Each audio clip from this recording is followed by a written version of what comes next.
New polling that shows the Democratic Party has reached an all-time low in popularity. The latest NBC News national poll finds that a majority of registered voters, 55%, have a negative view of the party, while 27%, just over a quarter of registered voters, have a positive view of the party. That's the party's lowest rating in NBC News polling dating back to 1990. So we had the joy of CNN releasing their poll yesterday and just crying over the results. And now today we have NBC News releasing theirs, and the Morning Joe program got to be the ones to have to report on it. Meanwhile, though, a new CNN SSRS poll finds the Democratic Party's favorability rating at just 29%, a record low going back to 1992.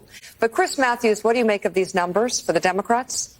Well, you could have seen them the night that Trump addressed the Congress. Mm-hmm. And you watched the Democratic Party. They seemed like they weren't there. They were sort of vacant. They weren't saying anything with their manner. They never questioned the facts.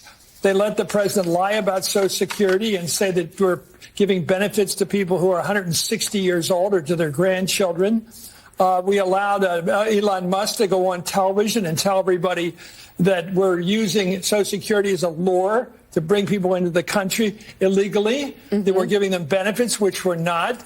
We're giving them to illegal people in the country who came in illegally. We give it to them. Lie after lie after lie, and said nothing. I'll tell you, James Carville, who said the Democrats should stay silent, may be partially right, but where he's wrong is you have to have a fact checker. There needs to be a war room. Remember in 1992? Yeah. Remember how Bill Clinton won that election because he had a war room. He and George Stephanopoulos were down there in Little Rock, and they were checking every fact, and nobody checks the facts anymore. So if I'm understanding disgraced Chris Matthews correctly, the reason the Democrats are doing so poorly in these polls from this weekend is because the Republicans lie and they aren't getting fact-checked. Give me a break. And the lies are getting through to the American people. They are. The dangerous, edges here are that he's trying to undermine the media, trying to make up his own facts.